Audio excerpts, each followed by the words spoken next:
no secret, a lot of people are saying that the music industry is going downhill. It's getting worse. It's getting worse. But guess what?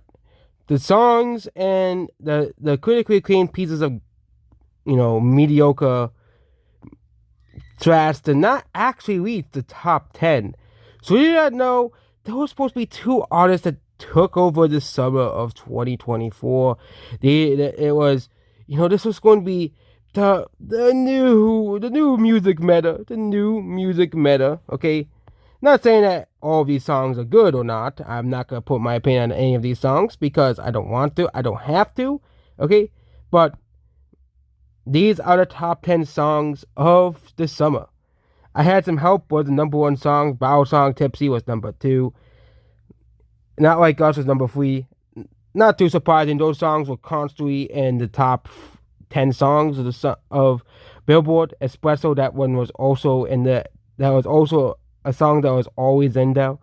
The top 10. Save a Million Dollar Baby and Lose Control. Those songs were always in the top 10. I think even Beautiful Things was in there for a while too. But you know who wasn't on there? You know who wasn't on there?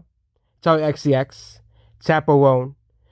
People made such a big deal about these artists are now finally amongst the big artists that everybody knows and loves. They are now changing the music industry for the better. That's what they all said. But both of their movements, oh, it wasn't a big one, but yeah, they did not reach the top 10. Wah, wah, wah, wah. No surprises. Okay, I don't want to get copyrighted by Radiohead. I'm not a big fan of Radiohead, but I find it funny. I was just yeah. And these are the people are lying that they gave. There are people who have been lying that Post Malone was number one. Um, really? Beyonce was got number one. Is anyone gonna lie about Beyonce getting number one in the past? No, no one gives a crap. No one gives a crap. But there are people on Twitter and Facebook whining that that Post Malone, pushed black artists out from number one. Like, who cares? Who cares what song was number one?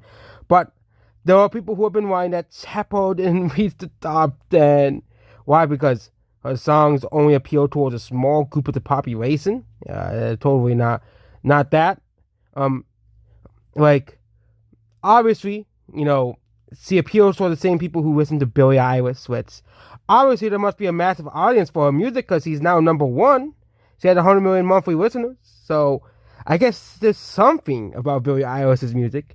And of course, songs released at the end of the summer, like that Lady Gaga and Bruno Mars songs, we all know that wasn't going to reach that list because they were released at the very end of the summer. Of course, if you want the song of the summer, you should release it at the beginning of the summer so it can start all summer.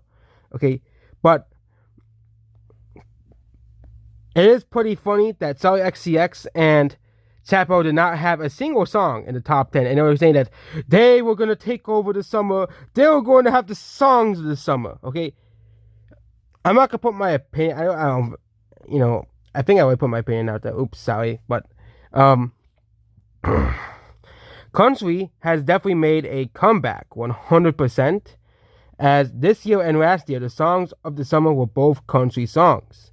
Okay, which is pretty funny that they listed the song of the summer, 2023, and they said it was Taylor Swift's song, "Cool Summer." But really, in reality, the number one song of last year's summer was again a country song. It was not not anything else. Okay, last year, the number one song, was a country song, which is pretty interesting that Warren had the number one song of last year, and now country is the number one of this year.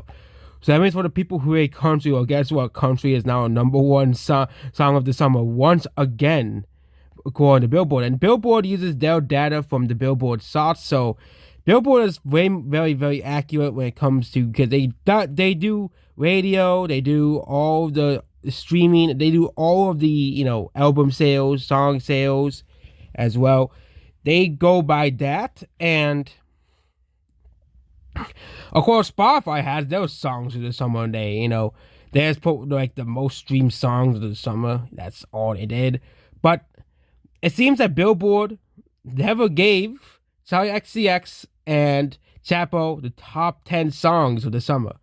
Okay, they did not appear a single time, which is pretty funny because everybody kept saying, "Oh my God, he had the number one song in the United States for like 2 days," and then it was no longer the other songs took over her songs as well, as well. But it is pretty funny that they kept saying that he's gonna become the next big artist. He's gonna be the next huge Taylor Swift artist.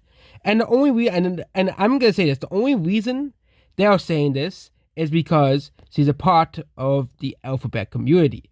Of course, people are getting sick of that. And of course, her songs also happen to become very popular during Pride Month. Of course it did. Of course. Not too surprising there. And then we have Charlie XCX, okay? No surprise. Like, people complain that pop music is getting too simplistic, too, simple. But then the same critics go around and give Brat a 95% on the music score sites. Like, really? You are the same critics complaining that music's getting too simplistic, yet you give Charlie XCX's simplistic music 10s out of 10s. I just don't get it. I just don't get critics. Same thing with movie critics. They gave The Acolyte perfect scores when they know no one likes that show. They know no one liked The Acolyte. They know nobody liked The Acolyte. The Acolyte was not a popular show. Okay? And Charlie XCX's music only appeals to her cult following she has. Okay? And I think both Chapo and Charlie XCX are going to have cult followings 100%. They're going to buy their albums no matter what. But it is not, they still did not reach the top songs of the summer. It's just, they listed the top songs of the summer, and they were nowhere to be seen. It is just a genuine fact here. And yeah, that's about this video here. So, the songs of the summer was not Charlie XCX, was not Chapo, not even Espresso. They all said that Espresso was guaranteed to be the number one song of the summer. Okay? They said that Espresso was going to take over the summer. No, it was number 4. It was not even top 3. It didn't even reach top 3. It was beaten out by Not Like Us and Bow Song, and I Had Some Help, which were without all much better songs than Espresso, so not too surprising now. So, yeah, that's about this video here. Goodbye.